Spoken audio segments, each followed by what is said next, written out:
And in Denmark it is even so that it's more than 85 kilometers, then no, I won't go.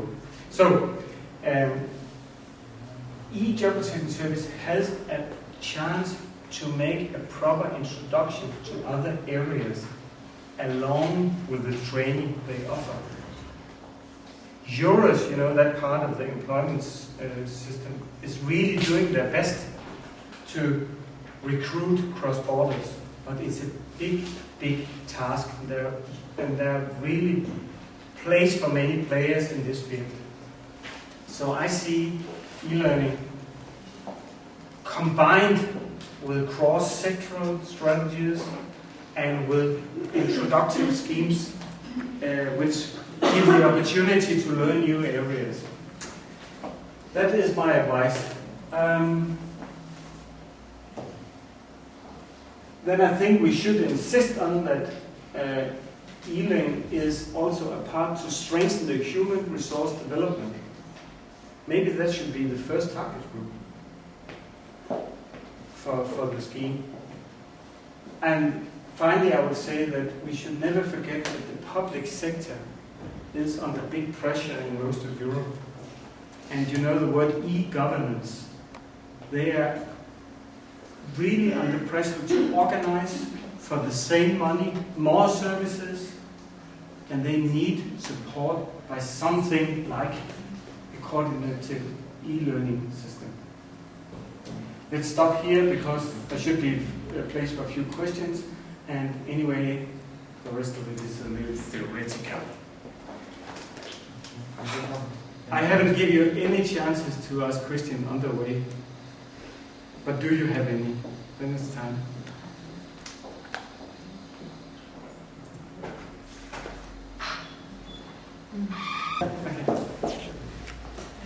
Is the job rotation system in Denmark financially sustained by the public sector entirely or not? Or is it functioning only as a private system, so sold on the market?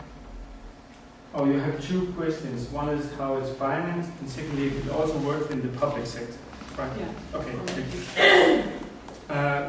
In Denmark, in '97, we had the first law, which was a part of the active labor market law, and it gave some subsidies. And I won't go into details, but just say it was very complicated. So, what did all the SMEs think about it? Well, money is always nice, but if you have to make 100 different schemes, fill in a lot of things, use a lot of time for administration, no thank you. So the law was good in some sense, but also had problems. And I'm happy to say from this year, job rotation is very flexible because there is only one rule. If you go into further training and education, and a substitute being at least 6 months unemployed get in your place, then you get 20 euro per hour. That's it. And that's a lot of money. Now, if you three were away for how many, was it 4 weeks you were going? Yeah, 4 weeks? Yeah. So you see, they get 650 euro per week, each of them, times 4, that's 2,600, times 3, that's 7,800 euro. You have, as the company director, to buy substitutes for, right? This money is dedicated for the training of employees as well as for the substitute, or no, it's training. If you have to pay for the training, you have to use the money. But the training of the unemployed will be done by the labor market center. And paid as well. And paid by other. Separate. Yeah, separate. And yes, it is so in Denmark that you have just as much job rotation in public sector as in private sector. And especially, for example, we have a big problem in the health sector. We need a lot of persons. And then you made a system so someone was coming in as substitute on low level, helpers and assistants, and they were trained to be nurses.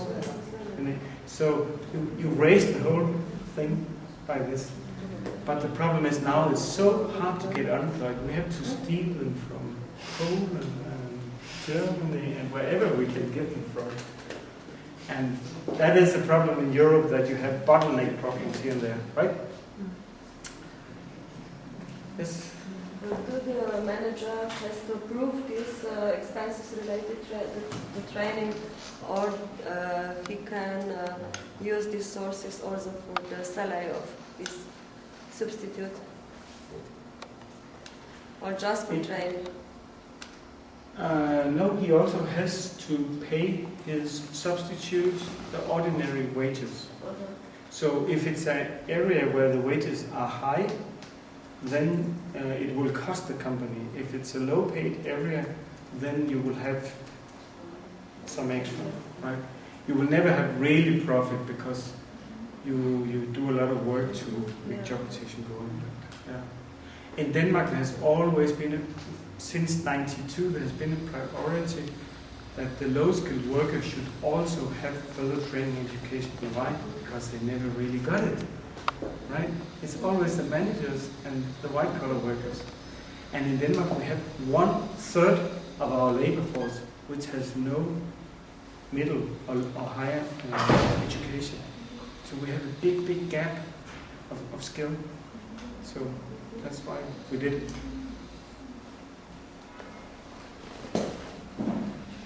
Can I ask something? Yes. About the Fibertex company. Yes. That they implement 4 different job rotations here. Yeah. What do you mean 4 different? What was the difference? And why they don't implement job rotation for 7 years and they had these schemes? What do you mean, why didn't they just do one job rotation scheme? Yes. Yeah. And well, the way they did it was that first they made a kind of a training scheme for some of the unemployed, for some of the employees who had really lacked skills. And then they were evaluating. And it was surprisingly good, I think. So, but now the pressure was, what is next step in this? So, and the next step was that they were, for example, introducing mentoring. And that was not the Danish. Well, I think we were the one who found out about job rotation. But I must admit it was the French who made the mentoring thing. Or maybe you would say that good old Plato and Socrates already did it back in, long time ago, right? But at least as a systematically system, the French chemical industry were the one to develop mentoring. And we got it from there.